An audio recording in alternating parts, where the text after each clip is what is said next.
حضور نبی کریم نے اپنی خفیہ ایجنسی، اپنی انٹیلیجنس کے ایک نمائندے بسر بن سفیان کو بھیجا۔ بسر بن سفیان کو بھیجا، جاؤ دشمن کی خبر لے کر آ جاؤ، دشمن کی خبر لے کر آ جاؤ۔ حضور پاک صلی اللہ علیہ وسلم جب راستے میں غدیر اشتات پہ پہنچے، وہ بسر بن سفیان پہنچ گیا اور اس نے خبر پہنچا دی کہ دشمن کا ارادہ بڑا خطرناک ہے۔ یہ جو بسر بن سفیان کو حضور نے جاسوس بنایا تھا، یہ صلح حدیبیہ کے موقع پہ بنایا تھا۔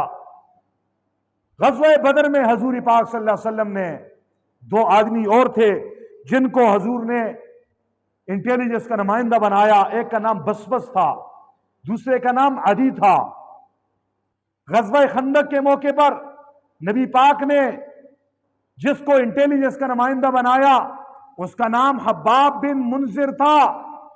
محمد الرسول اللہ کی زندگی اور آپ کی سیرت خصوصاً صلح حدیبیہ سے یہ نقطہ، یہ مسئلہ ثابت ہو رہا ہے کہ کسی بھی ریاست کے حکمران کو اگر اپنے ریاست کو بچانا ہے، اس کی جغرافیائی سرحدوں کی حفاظت کرنی ہے، اپنے عوام کی حفاظت کرنی ہے، اپنے ملک کو مضبوط کرنا ہے، اس کے لیے اس کی انٹیلیجنس کا جو ادارہ ہے وہ مستحکم ہو جانا چاہیے۔ اگر انٹیلیجنس کا ادارہ مستحکم ہوگا، وہ ملک دن دگنی رات چگنی ترقی کرے گا۔ اگر اس کی انٹیلیجنس کا ادارہ نہیں ہے یا ہے اور وہ خواب غفلت میں سوئے ہوئے ہیں، تو دشمن اسے کسی بھی وقت صفحہ ہستی سے مٹا سکتے ہیں۔ یہ نقطہ بھی یہاں سے ایک نکلا۔ ایک اور مسئلہ صلح حدیبیہ سے سمجھ آ رہا ہے، وہ یہ ہے کہ یہ جو بسر بن سفیان جس کو حضور نے خفیہ ایجنسی کی ڈیوٹی حوالے کی تھی، یہ مسلمان تھا یا کافر تھا؟ تو بعض علماء اس بات کی طرف گئے ہیں یہ کافر تھا۔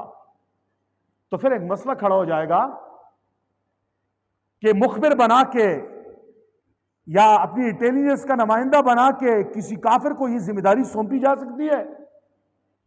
تو جواب یہ ہے، صلح حدیبیہ کا یہ واقعہ بتا رہا ہے، اگر وہ مخبر بااعتماد ہے، راز افشا نہیں کرتا، بااعتماد ہے اور اپنی ڈیوٹی صحیح سر انجام دے سکتا ہے، تو آپ غیر مسلم کو بھی اپنی انٹیلیجنس میں بھرتی کر سکتے ہیں، بشرطے کہ آپ کو اعتماد ہو۔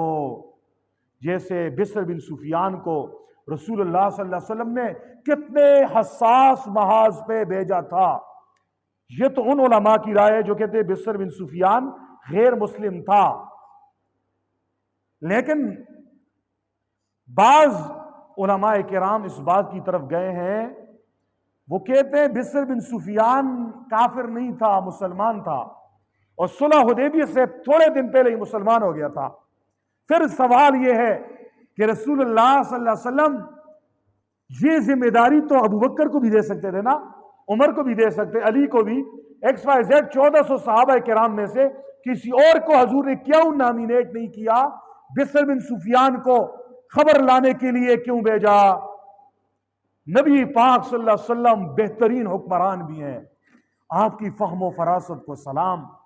آپ علیہ السلام نے بسر بن سفیان کو اس لیے نامزد کیا، صلح حدیبیہ سے بات سمجھ آ رہی ہے کہ بسر ابھی مسلمان ہوئے تھے، اس کے اسلام کے بارے میں مکہ کے مشرکوں، چودھریوں کو، بدماشوں کو ابھی علم نہیں تھا، یہ مسلمان ہو گیا یا کافر ہے۔ وہ سمجھتے نہیں ہمارے ہی پارٹی کا آدمی ہے، تو وہ ان کے اندر گھس کے ان کے اندر کی باتیں ان سے نکال کے رسول اللہ صلی اللہ علیہ وسلم کو بتا سکتے ہیں۔ ابو بکر، عمر، علی اور باقی 1400 صحابہ کرام نہیں بتا سکتے، اس لیے رسول اللہ صلی اللہ علیہ وسلم نے صلح حدیبیہ کے موقع پہ بسر بن سفیان کا انتخاب کیا۔